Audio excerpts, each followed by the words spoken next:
Okay जी, बिस्मिल्लाहिर्रहमानिर्रहीम। Next topic जो करेंगे हम दैट इज लिस्ट पेंडेंस।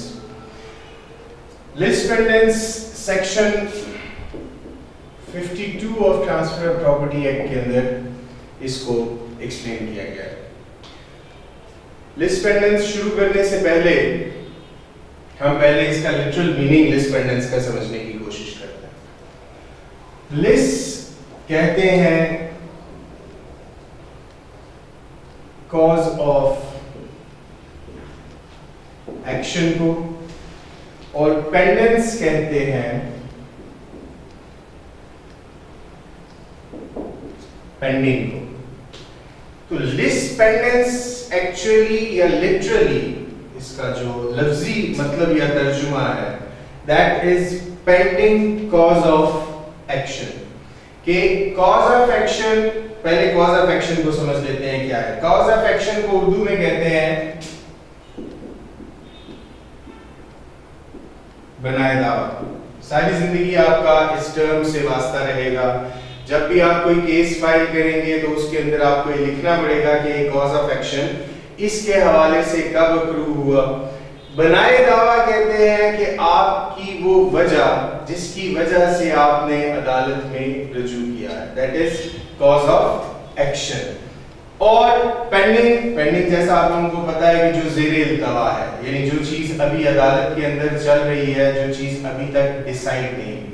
तो list pendens literally means pending cause of action. कि ऐसा बनाए दावा या ऐसी दावे की वजह जो अभी अदालत के अंदर चल रही है, जो अभी तक डिसाइड नहीं हुई किसी भी कोर्ट के अंदर। एक जनरल कॉन्सेप्ट पहले ले लेते हैं, उसके बाद सेक्शन ऑफ लॉ पे जाएंगे। लिस्ट पेंडेंस का जनरल कॉन्सेप्ट क्या है? देखें, ए ने एक सूट फाइल किया अगेंस्ट बी और इस सूट के फाइल करने के ऊपर ए ने ये क्लेम किया कि हाउस नंबर ABC जो है ये मेरी मलकियत है, ये मेरी ओनरशिप में फॉल करता है, और बी जो इसके ऊपर काबिज है ये नाजायज काबिज है। ये एक इंस्टेंस हमने डेवलप कर लिया। अब ये जो ए ने सूट फाइल किया है, जब तक ये केस, ये दावा, ये सूट अदालत के अंदर चल रहा है, बी के ऊपर ये पाबंदी है under section 52 under the principal of lis pendens कि बी इस प्रॉपर्टी को, ये जो घर है, इसको आगे फर्दर एलिनिएट या ट्रांसफर नहीं कर सकता।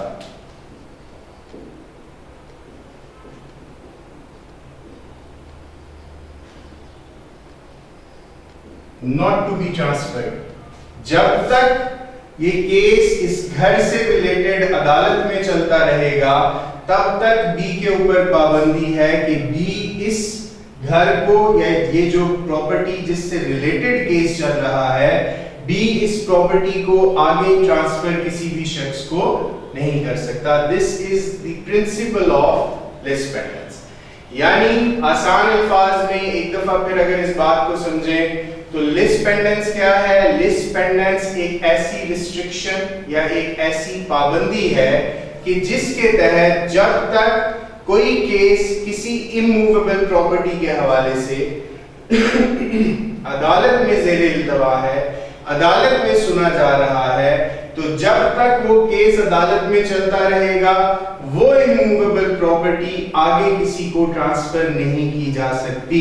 चाहे वो प्लेंटिफ मुद्दई उसको ट्रांसफर करना चाहे, चाहे डिफेंडेंट मुद्दा अलैह उसको ट्रांसफर करना चाहे, वो प्रॉपर्टी आगे ट्रांसफर नहीं हो सकती।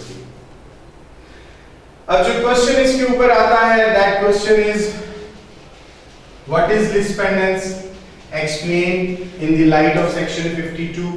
तो सेक्शन 52 को पहले एक दफा हम पढ़ लेते हैं, उसके बाद इस क्वेश्चन को स्केच वाइज समझते जाएंगे, हेडिंग वाइज इसको डिस्कस करते जाएंगे।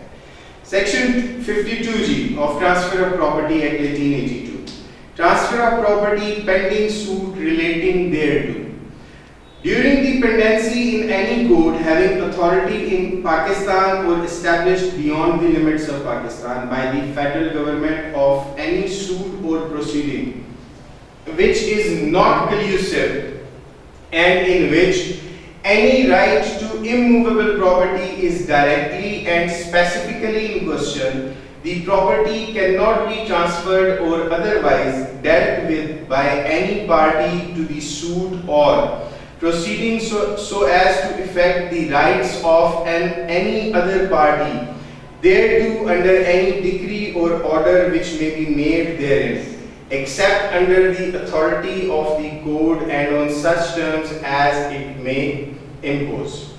सेक्शन 52 क्या कह रहा है? सेक्शन 52 कह रहा है कि अगर कोई भी केस अदालत के अंदर ज़ेरे इल्तवा है, पेंडिंग है, तो जब तक जिस प्रॉपर्टी से रिलेटेड वो केस चल रहा है और वो केस कौन सा है, नॉट कल्यूसिव या नॉन कल्यूसिव। कल्यूसिव सूट्स कौन से होते हैं? कल्यूसिव सूट्स वो होते हैं कि जिनके ऊपर प्लेंटिफ और डिफेंडेंट दोनों आपस में मिली भगत करके अदालत से फैसला ले लेते हैं, जिसको हम कहते हैं, जिसके ऊपर कंसेंट डिक्री ले लेना, कि एक केस ए ने फाइल किया अगेंस्ट बी और बी आके ए के ही हक में बयान दे दे, तो वहां पे आपको लिस्ट पेंडेंस की जरूरत नहीं होती। सेक्शन 52 वहां पे आपको एड नहीं करेगा क्योंकि वो दोनों पार्टीज के दरमियान मामला पहले से तयशुदा है। सेक्शन 52 के लिए जरूरी क्या है कि इमूवेबल प्रॉपर्टी से रिलेटेड कोई केस अदालत में चल रहा है और वो केस कौन सा है, नॉन कल्यूसिव केस है, यानी उसके ऊपर पार्टीज में मिली भगत नहीं है, कंटेस्टिंग केस है, दोनों प्लेंटिफ और डिफेंडेंट दोनों अपनी उस प्रॉपर्टी इमूवेबल प्रॉपर्टी के राइट के लिए लड़ रहे हैं, then that case is called non-collusive case। तो नॉन कल्यूसिव होना चाहिए, इमूवेबल प्रॉपर्टी से रिलेटेड होना चाहिए, तो जब तक वो केस अदालत में चल रहा है, और किस अदालत में चल रहा है, कोर्ट हैविंग कंपिटेंसी या jurisdiction to entertain that suit, कि उस अदालत के पास वो मामला सुनने का इख्तियार भी होना चाहिए। आगे लेक्चर में चल के जब ये पॉइंट वाइज एक्सप्लेन करेंगे तो ये बात डिटेल से समझाऊंगा आप लोगों को। तो अगर ऐसा कोई भी केस चल रहा है तो जिस प्रॉपर्टी से रिलेटेड वो केस चल रहा है, सेक्शन 52 कहता है कि उस प्रॉपर्टी को फर्दर ट्रांसफर नहीं किया जा सकता। मीनिंग, लिटरल मीनिंग हम लिस्ट पेंडेंस का अभी हमने कर लिया है पहले, इसके अंदर हमने कहा स्केच वाइज अगर बात करेंगे, लिस्ट का मतलब होता है कॉज ऑफ एक्शन, पेंडेंस का मतलब है पेंडिंग, तो लिस्ट पेंडेंस का मतलब है पेंडिंग कॉज ऑफ एक्शन। तो पहली चीज इसमें आ गई हमारी जी मीनिंग। दूसरी रेलेवेंट प्रोविजन सेक्शन 52, एक लीडिंग केस लॉ इस पे करेंगे।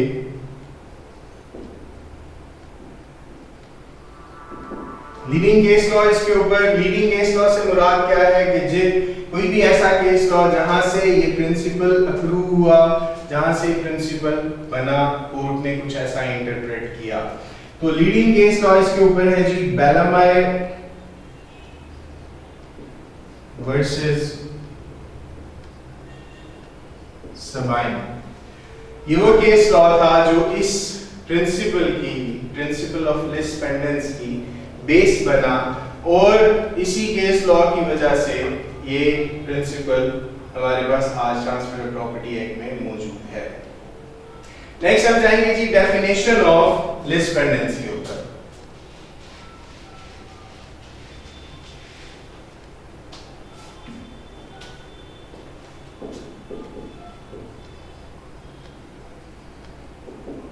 डेफिनेशन लिस्ट पेंडेंस की सेक्शन 52 के अंदर हमें सिर्फ और सिर्फ एक सेक्शन मिलता है जिसके अंदर लिस्ट पेंडेंस एक्सप्लेन किया गया है।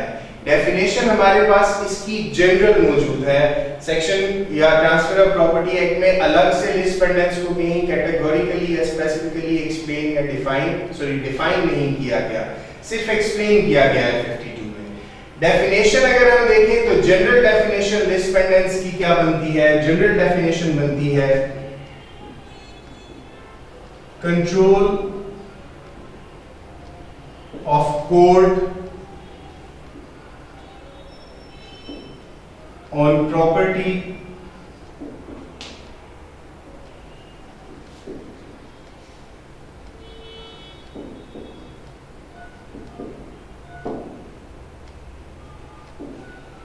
तो जनरल डेफिनेशन है लिस्ट पेंडेंस की, control of court on property in pending suit, यानी जहां पे कोई सूट पेंडिंग है, जिस अदालत में पेंडिंग है वो सूट, उस अदालत का उस प्रॉपर्टी के ऊपर जिससे रिलेटेड वो सूट या वो केस पेंडिंग है, उस प्रॉपर्टी के ऊपर कंट्रोल आ जाएगा।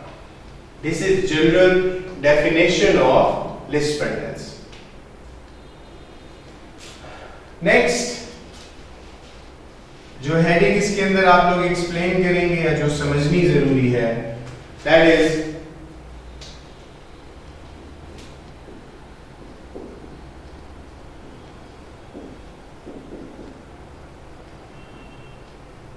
पर्पस ऑफ लिस्ट पेंडेंस, कि मकसद क्या है इस प्रिंसिपल का, ये प्रिंसिपल क्यों है। देखिए एक लॉ की मंशा है, विल है, and that will of law is to avoid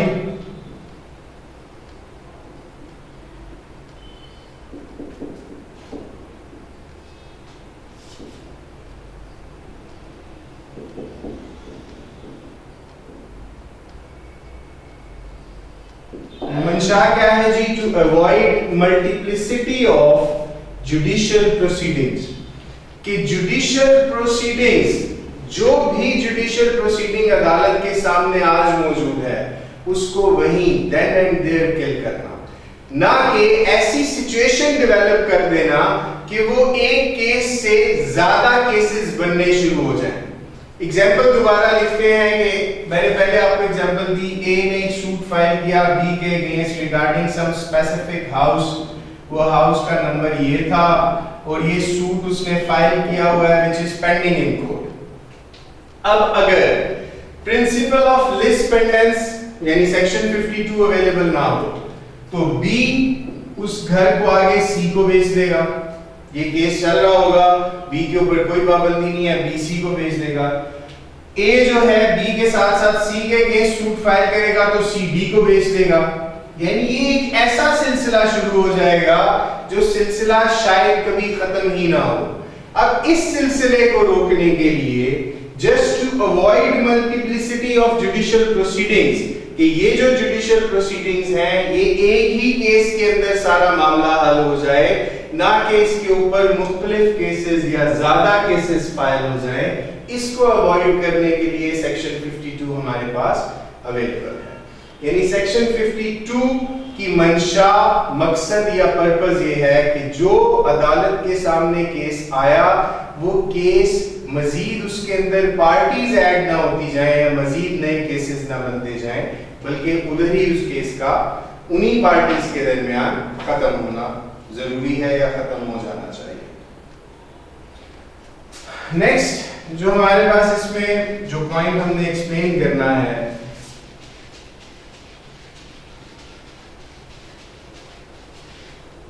that point is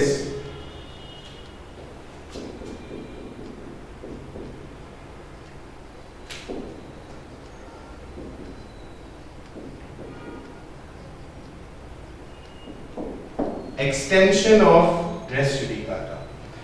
ये जो प्रिंसिपल है, principle of lis pendens, this principle is actually extension of principle of res judicata, कि रेस जुडिकाटा के प्रिंसिपल को अगर एक्सटेंड करें तो उसमें से प्रिंसिपल ऑफ लिस्ट पेंडेंस हमारे पास आता है। व्हाट इज रेस जुडिकाटा, ये समझने की जरूरत है। रेस जुडिकाटा इज एक्सप्लेन्ड या defined in civil procedure code जो थर्ड ईयर में आप पढ़ेंगे।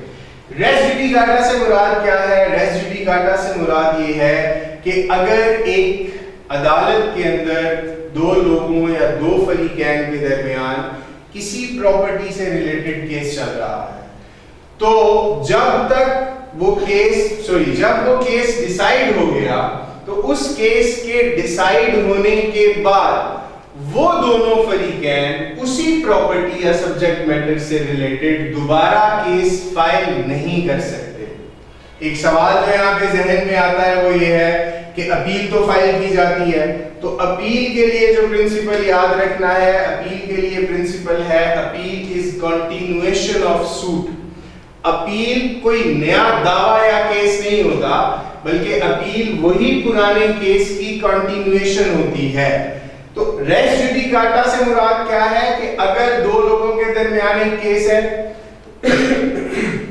किसी इमूवेबल प्रॉपर्टी से रिलेटेड वो केस चल रहा है, तो वो दो लोग उस केस के डिसाइड होने के बाद उस प्रॉपर्टी से रिलेटेड दोबारा नए सिरे से केस फाइल नहीं कर सकते।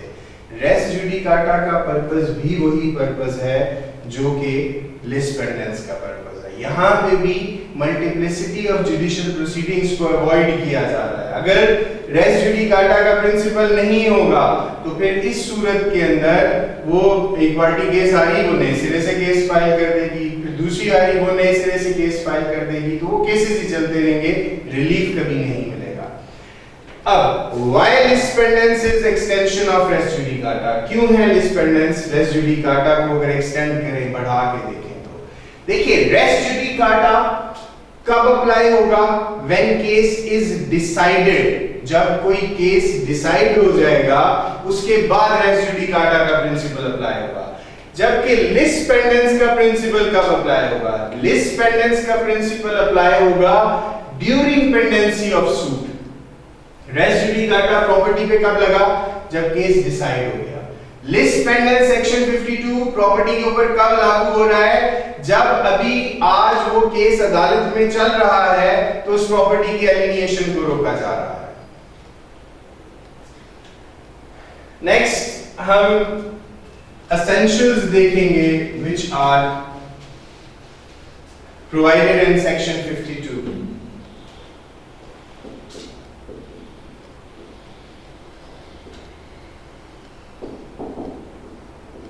Essentials of section 52 ji. Essentials मैं एक दफा फिर एक्सप्लेन करना चाहता हूँ essentials से मुराद क्या होती है। Essentials से मुराद ये है कि वो कौन सी चीजें हैं कि जिनको मिला के ये पूरा सेक्शन बन रहा है। अज्जाए तरकीबी जिसको उर्फ़े आम में या उर्दू में कहते हैं आम अल्फाज में। अब एसेंशियल्स यानी किन किन चीजों को हम मिलाएंगे तो हमारे पास सेक्शन 52 एक कंप्लीट फॉर्म में आ जाएगा। ये एसेंशियल्स की मैं हेडिंग्स लिख के एक्सप्लेन करूंगा और आपने पेपर के अंदर जब भी ये क्वेश्चन आए इन एसेंशियल्स को लिख के इनको खुद से एक्सप्लेन भी करना है पेपर के अंदर। सो फर्स्टली जो एसेंशियल है हमारे पास that is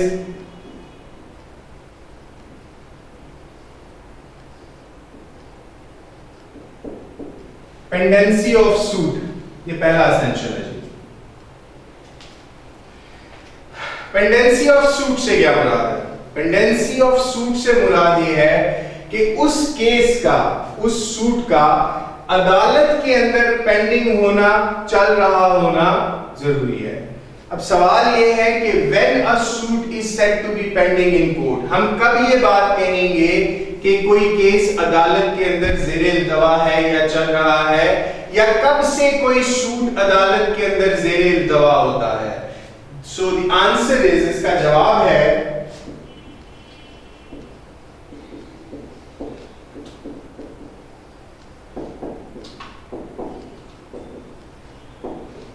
when the plaint is filed, जैसे ही प्लेंटिफ मुद्दई वो शख्स जो कुछ लेना चाह रहा है, किसी के अगेंस्ट कोई रिलीफ मांग रहा है, जैसे ही वो अदालत के अंदर जाके अपनी प्लेंट फाइल करता है, प्लेंट हम उस डॉक्यूमेंट को कहते हैं कि जिस डॉक्यूमेंट के अंदर कोई शख्स अपना सारा दावा लिख के अदालत को बताता है कि मैं बेसिकली मांग क्या रहा हूं अदालत से और किसके खिलाफ मांग रहा हूं।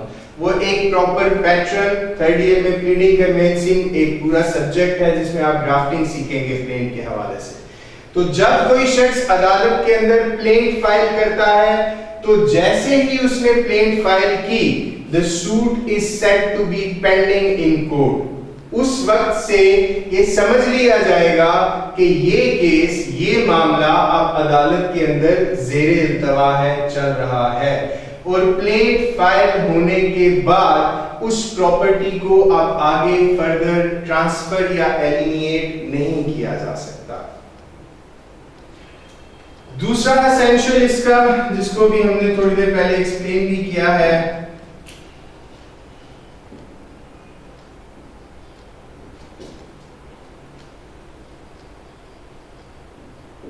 that is suit must be non-collusive. Now what are collusive suits? हम अभी explain नहीं करके एक दफा मजीद इसको बेहतर तरीके से समझने की कोशिश करते हैं। Collusive suits किन suits को कहा जाता है? Collusive suits वो केसेस हैं, वो suits हैं जिनको डिसाइड कराया जाता है मिलीभगत से। यानी प्लेंटिफ ने सूट फाइल किया, डिफेंडेंट ने आके उसके हक में बयान दे दिया, then that suit is decided on collusive basis, जो मिलीभगत करके जो केस डिसाइड कराया। अब सोचने वाली बात यह है कि अगर ए ने एक सूट फाइल किया अगेंस्ट बी और इसने क्लेम किया कि house number ABC is my property, B ने आके ए के हक में स्टेटमेंट दे दी और कहा कि ए जो बात कह रहा है वो बिल्कुल दुरुस्त है और ये बाकी ए की प्रॉपर्टी है। कॉमन सेंस अगर इस्तेमाल की जाए तो क्या इस सिचुएशन के ऊपर लिस्ट पेंडेंस की जरूरत है? Answer is no.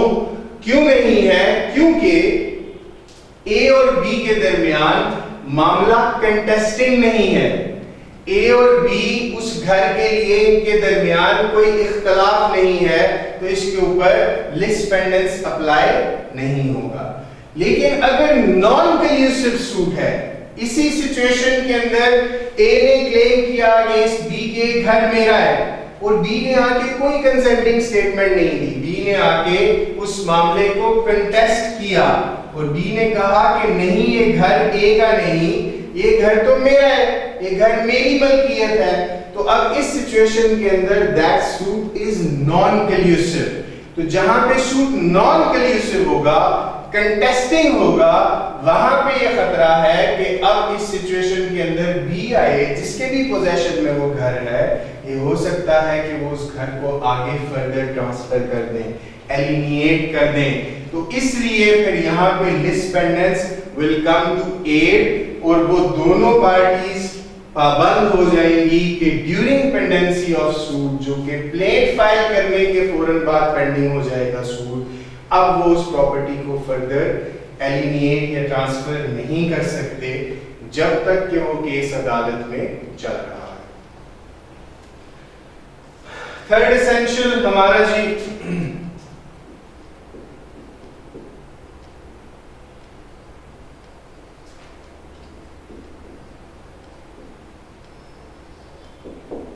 third essential is immovable property.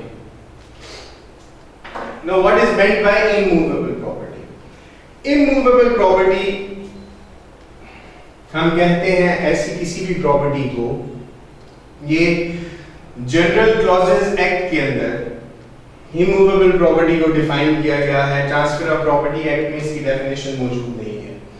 Immovable property general clauses act के अंदर कहा गया है ऐसी किसी भी प्रॉपर्टी को कि उसके अंदर जो डेफिनेशन है, दैट डेफिनेशन इज कि एनी लैंड, कोई भी जमीन, कोई भी रकबा जमीन का, any benefit arising out of land, ये जमीन से हासिल होने वाला कोई भी फायदा, और anything which is permanently attached to the land, या कोई भी ऐसी चीज जिसको जमीन के साथ परमानेंटली अटैच कर दिया गया, बांध दिया गया, जैसे जमीन और जमीन के ऊपर बनी हुई बिल्डिंग है, now this thing is permanently attached to the land.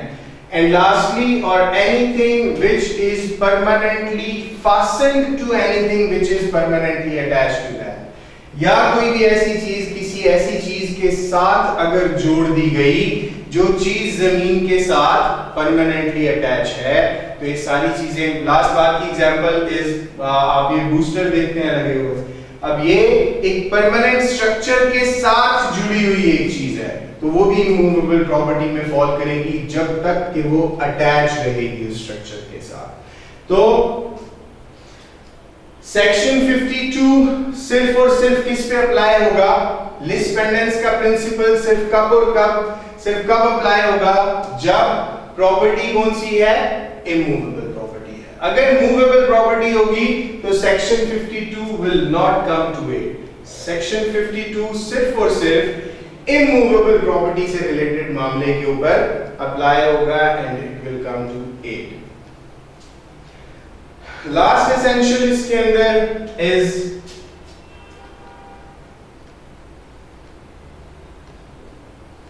competency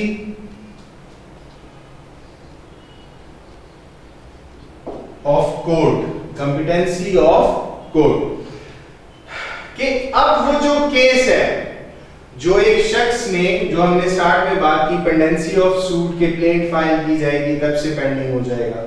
अब वो जो प्लेंट फाइल की और केस दायर किया, वो केस कहां दायर होना चाहिए? कॉम्पिटेंट कोर्ट ऑफ लॉ के पास उसका दायर होना जरूरी है। अब जो चीज समझने वाली है इस पॉइंट के अंदर, इस एसेंशियल के अंदर, कि what is meant bye competency of court. Competency of court से क्या मुराद है? तो किसी भी कोर्ट की कॉम्पिटेंसी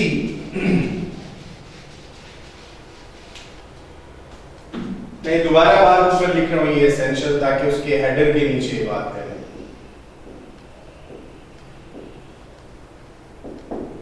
कॉम्पिटेंसी ऑफ कोर्ट जी, competency of court basically court की जुरिस्डिक्शन के हवाले से बात है कि वो अदालत, उस अदालत में वो केस होना चाहिए कि जिस अदालत के पास इख्तियारे समाअत हो, वो अदालत उस केस को सुनने के काबिल हो।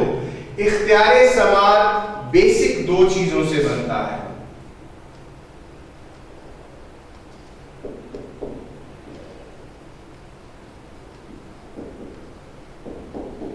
एक को कहते हैं टेरिटोरियल जुरिस्डिक्शन, टेरिटोरियल उर्दू में इसको कहते हैं इलाकाई, और दूसरे को कहते हैं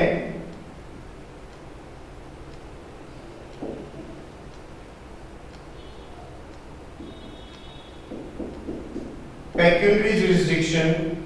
पेक्यूनरी कहते हैं मालियती को।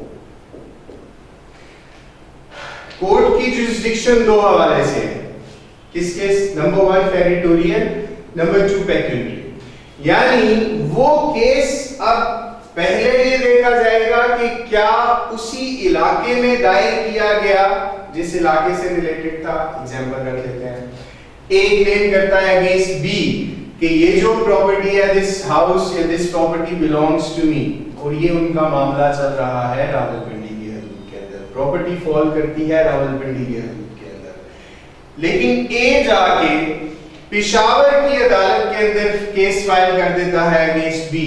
तो इस सिचुएशन के अंदर that court has no territorial jurisdiction, उसके पास इलाकाई इख्तियारे समाअत नहीं है उस मामले को सुनने का या डिसाइड करने का। और अगर इन्हें ऐसी गलती की तो that court is not competent court, और अगर वो कॉम्पिटेंट कोर्ट नहीं है तो फिर प्रिंसिपल ऑफ लिस्ट पेंडेंस उसके ऊपर अप्लाई नहीं होगा। दूसरी बात है जी पेक्यूनरी जुरिस्डिक्शन की। पेक्यूनरी जुरिस्डिक्शन से क्या मुराद है? पेक्यूनरी जुरिस्डिक्शन से मुराद है मालियत के एतबार से हर हाई कोर्ट अपने रूल्स के अंदर अपनी लोअर कोर्ट्स के लिए पेक्यूनरी जुरिस्डिक्शन डिसाइड करती रहती है।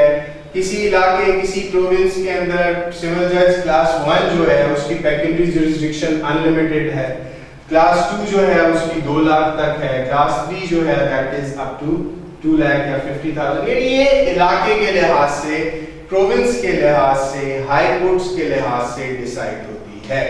अब पेक्यूनरी जुरिस्डिक्शन भी कॉम्पिटेंसी को डिसाइड करेगी कि वो कोर्ट जिसके पास वो केस फाइल किया गया या वो कोर्ट जो उस केस को सुन रही है, that court must have pecuniary jurisdiction. वो उसकी मालियत या मॉनेटरी लिमिट जो है उसके अंदर वो केस फॉल करता हो, तभी वो अदालत उस केस को सुनने की अहल है। अगर वो उसकी पेक्यूनरी जुरिस्डिक्शन में फॉल नहीं करता, एक्सीड करता है, उसकी पेक्यूनरी जुरिस्डिक्शन से ज्यादा है या कम है, तो भी वो कोर्ट कॉम्पिटेंट कोर्ट नहीं है। और अगर वो कोर्ट कॉम्पिटेंट कोर्ट नहीं होगी तो फिर वो अगर उस केस को डिसाइड करती है तो वो केस भी, सॉरी, अगर वो केस उस कोर्ट में फाइल कर दिया जाता है तो भी लिस्ट पेंडेंस का प्रिंसिपल उसके ऊपर लागू नहीं होगा। ओके जी, these were the essentials lis pendens के। नेक्स्ट इसमें मेन हेडिंग पे हम जाएंगे।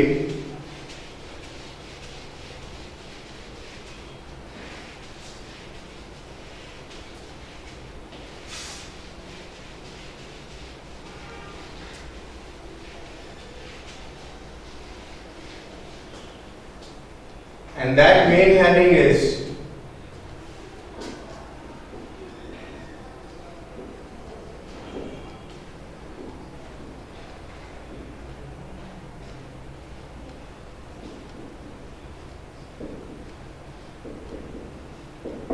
Effect on other properties. कि ये जो केस किसी एक प्रॉपर्टी के अगेंस्ट फाइल किया गया, तो क्या बाकी प्रॉपर्टीज के ऊपर इसका कोई इफेक्ट आएगा या नहीं आएगा। इसके ऊपर एक केस लॉ है, दैट केस लॉ इज, उसकी जो टाइटल है, दैट टाइटल इज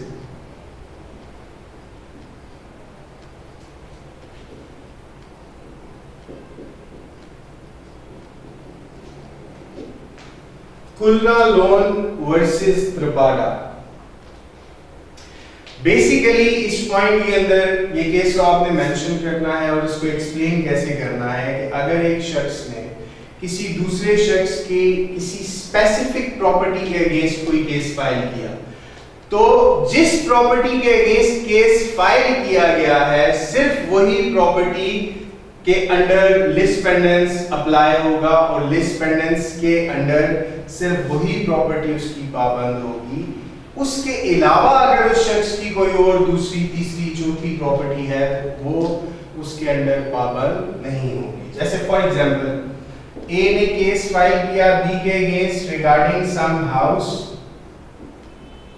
अब इस घर के अलावा बी के एक प्लॉट और है, एक प्लाजा और है, तो क्या ये जो केस ए ने बी के अगेंस्ट इस घर के हवाले से किया है, क्या सेक्शन 52 लिस्ट पेंडेंस सिर्फ इस घर के ऊपर लागू होगा और वो घर पाबंद रहेगा कि जब तक ये केस चल रहा है बी इस घर को ट्रांसफर नहीं कर सकता, या वो प्लॉट और प्लाजा भी इसके अंदर पाबंद हो जाएगा।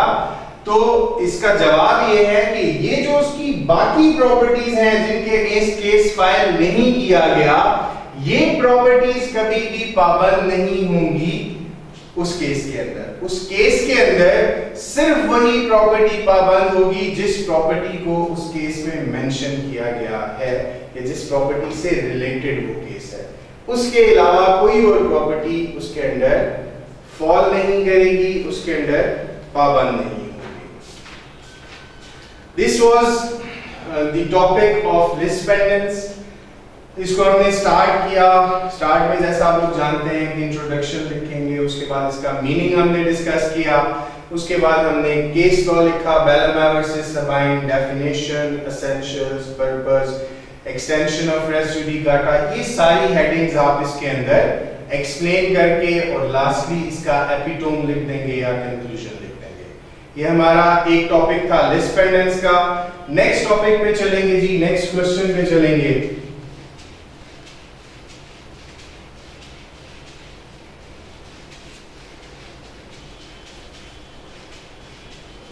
And that question is,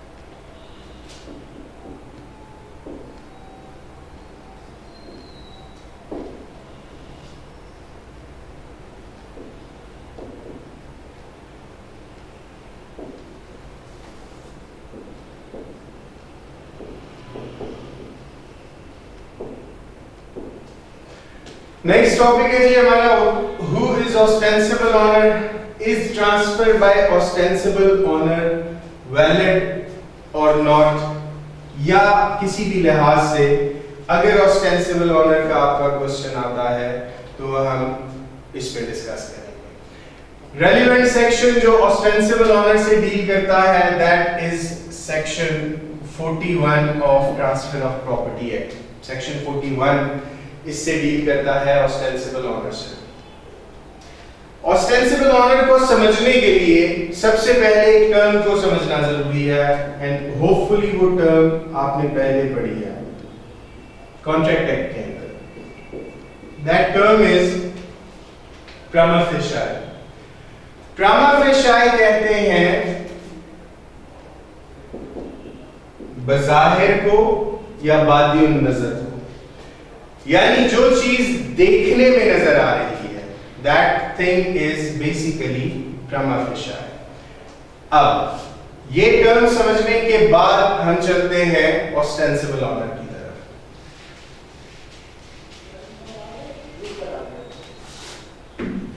तो who is ostensible honor? अगर ostensible honor का मीनिंग हम डिस्कस करें या समझें, तो ostensible honor means a person who is prima facie owner of the property। कोई भी ऐसा शख्स जो किसी भी प्रॉपर्टी या जायदाद का बज़ाहिर मालिक नजर आ रहा है, हकीकतन वो मालिक नहीं है, सिर्फ और सिर्फ बज़ाहिर वो शख्स उस प्रॉपर्टी का मालिक नजर आ रहा है, that person is called ostensible owner। एक जनरल रूल है लॉ का,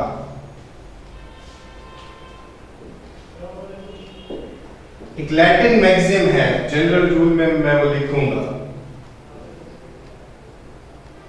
Nemo that quad non Herbert. NEMO, Nemo DAT, that QUAD, quad NON, non HABET, Herbert. Nemo that quad non Herbert, इससे मुराद क्या है? इससे मुराद है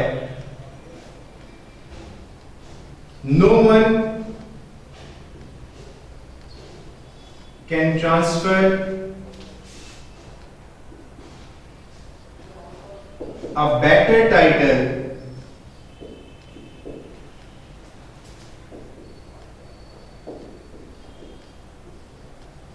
then he himself possesses। No one can transfer a better title than he himself possesses। कोई भी शख्स सिर्फ वही चीज का टाइटल या मलकियत किसी दूसरे को दे सकता है जिस चीज की मलकियत उसके अपने पास मौजूद है। यानी अगर एक घर मेरी मलकियत है तो मैं सिर्फ वही ट्रांसफर कर सकता हूं, यानी अगर एक गाड़ी मेरी मलकियत है तो मैं सिर्फ वही ट्रांसफर किसी दूसरे को कर सकता हूं। This is general rule of law कि आप सिर्फ वही चीज किसी दूसरे को देंगे, किसी दूसरे को बेच सकते हैं, ट्रांसफर कर सकते हैं जो चीज आपकी अपनी मलकियत में मौजूद है। This is general rule. Now we will go to the exception of this general rule. मैं रब करूंगा और इसी से अगली बात है हमारी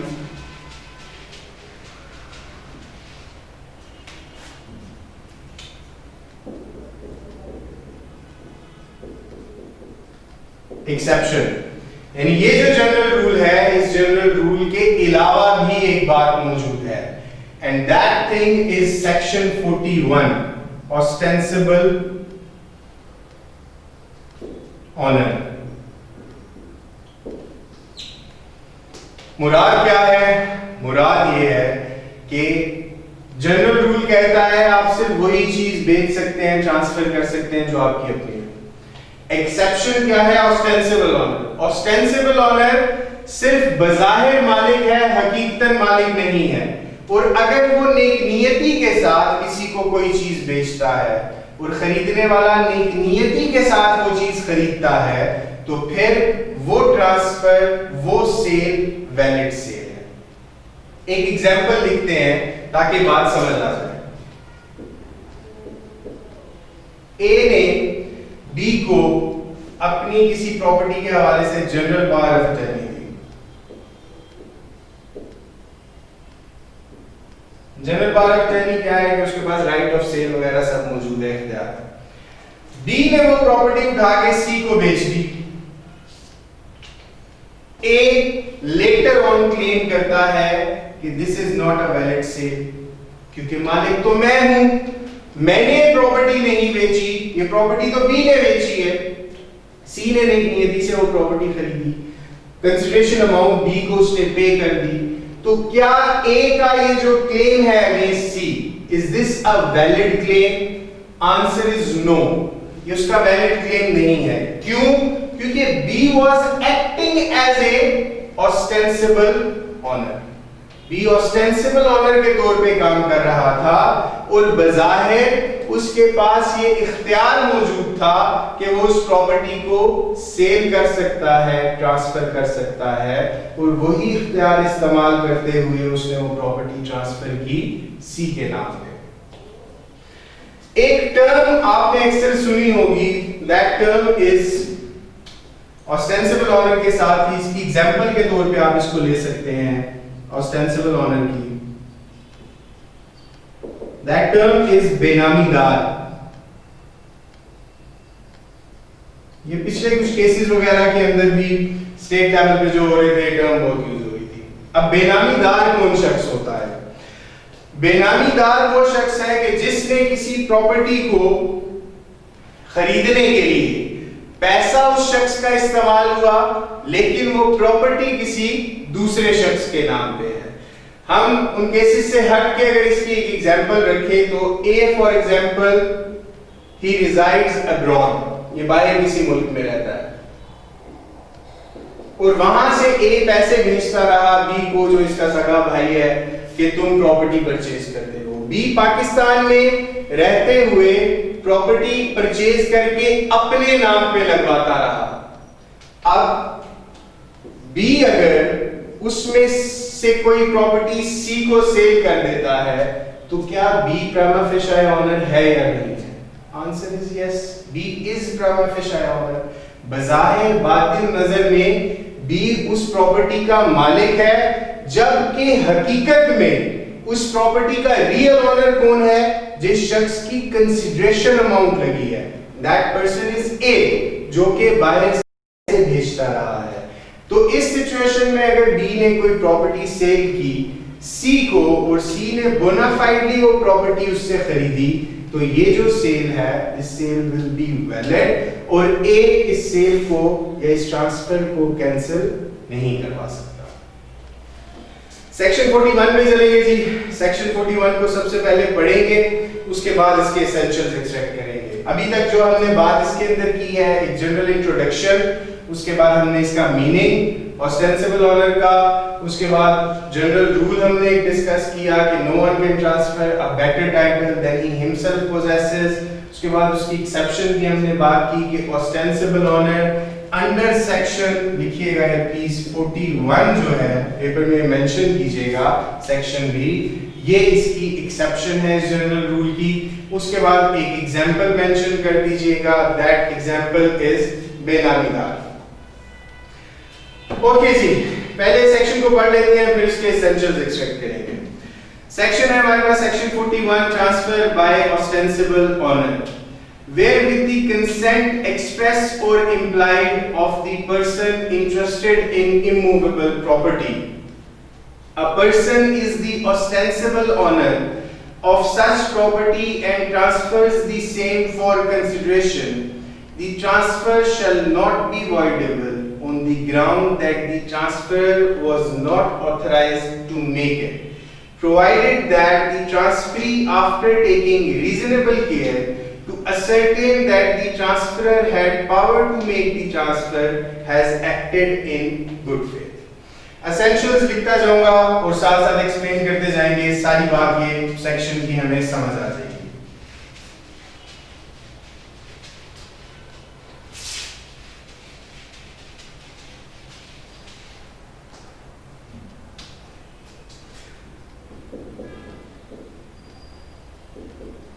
ओके जी, एसेंशियल्स में नंबर 1,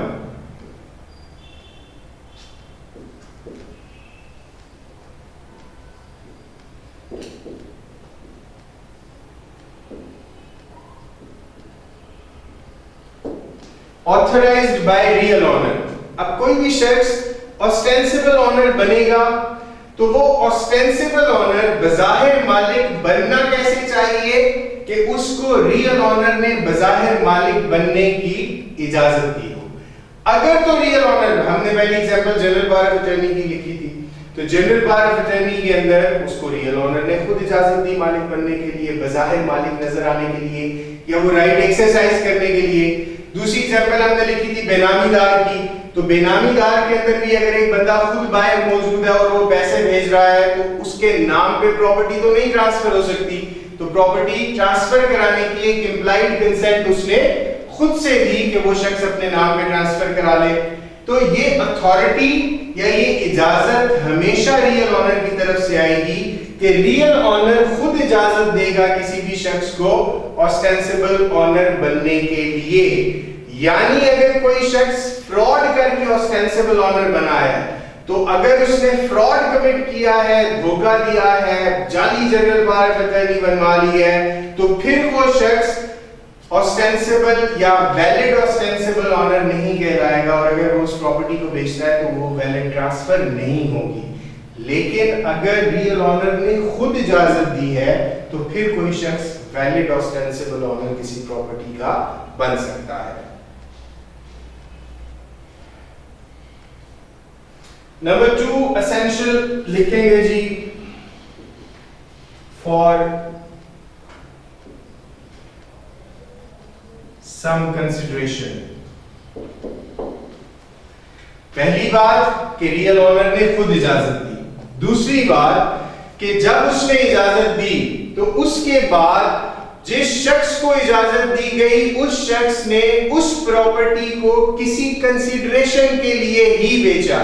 एग्जाम्पल मैं लिख के छोड़ देता हूं ताकि बातें उससे भी समझ आती रहे।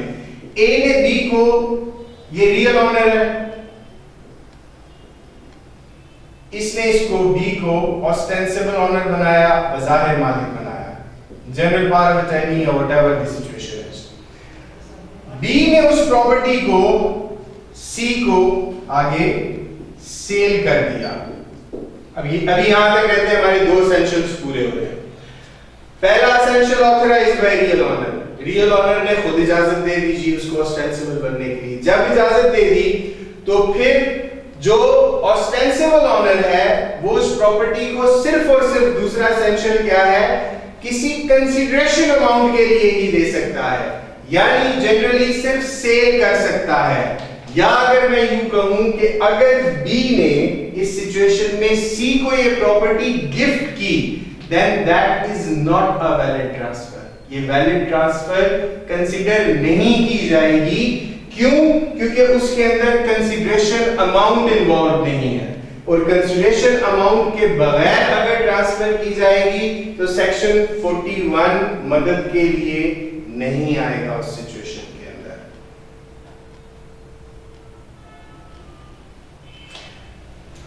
Number 3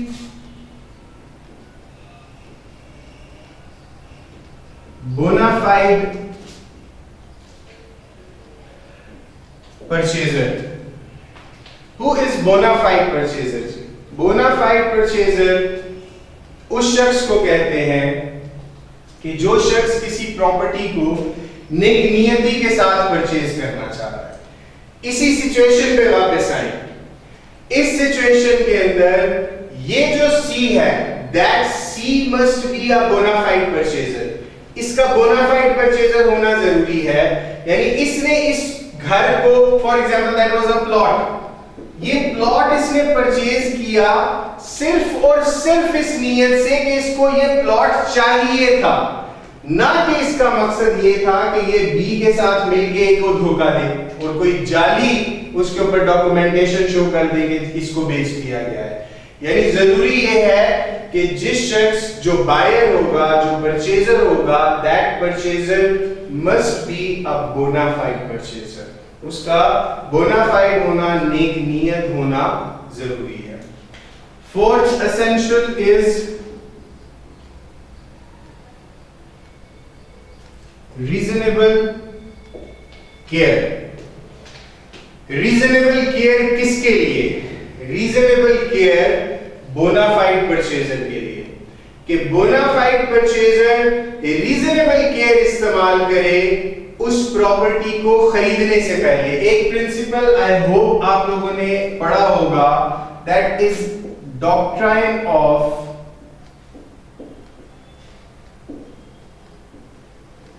caveat emptor.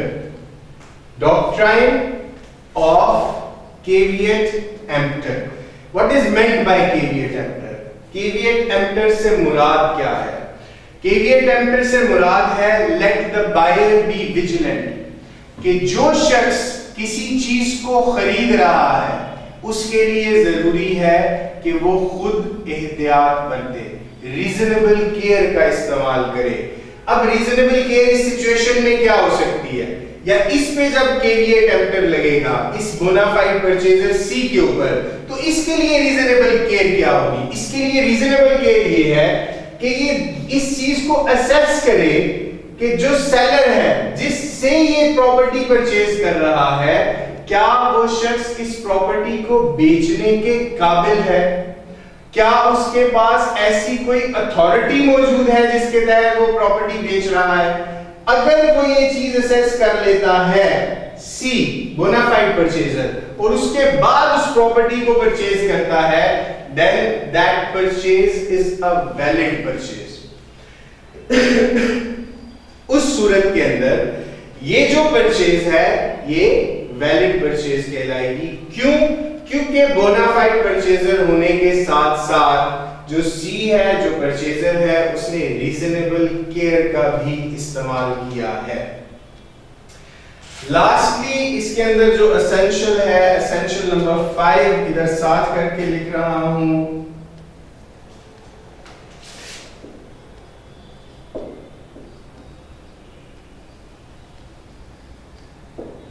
Is not voidable. अब अगर ये सारी रिक्वायरमेंट्स मौजूद हैं, अगर ये सारी रिक्वायरमेंट्स पूरी हो रही हैं, कौन कौन सी?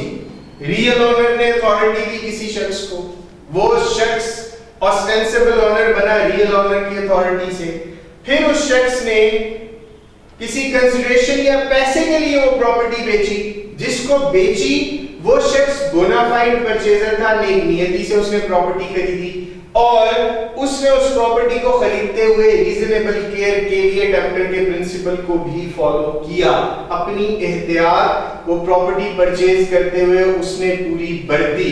तो अब अगर ये सारी रिक्वायरमेंट्स पूरी हैं, तो ये जो कॉन्ट्रैक्ट है between seller and buyer, between B and C हमारी इस एग्जांपल के अंदर, ये जो कॉन्ट्रैक्ट है सेलर यानी ऑस्टेंसिबल ओनर और बायर के दरमियान, this contract is a valid contract, और रियल ओनर जो ए है इस एग्जांपल में, ये आके इस कॉन्ट्रैक्ट को वॉइडेबल करार नहीं दे सकता इस ग्राउंड पे कि मेरी कंसेंट इसके अंदर शामिल नहीं थी। ये इख्तियार या ग्राउंड रियल ओनर के पास मौजूद नहीं होगा इस सिचुएशन के अंदर। तो आई होप कि यहां तक हमारी जो बात है एसेंशियल्स की हद तक ये आप लोगों को समझ आ गई है। 5 बेसिक एसेंशियल्स, मैं I just repeat it. Authorised by real owner, for some consideration, bona fide purchaser, reasonable care and not voidable. यहां तक आपको बात समझ आ गई हो। नेक्स्ट मेन हेडिंग पे चलेंगे जी हम।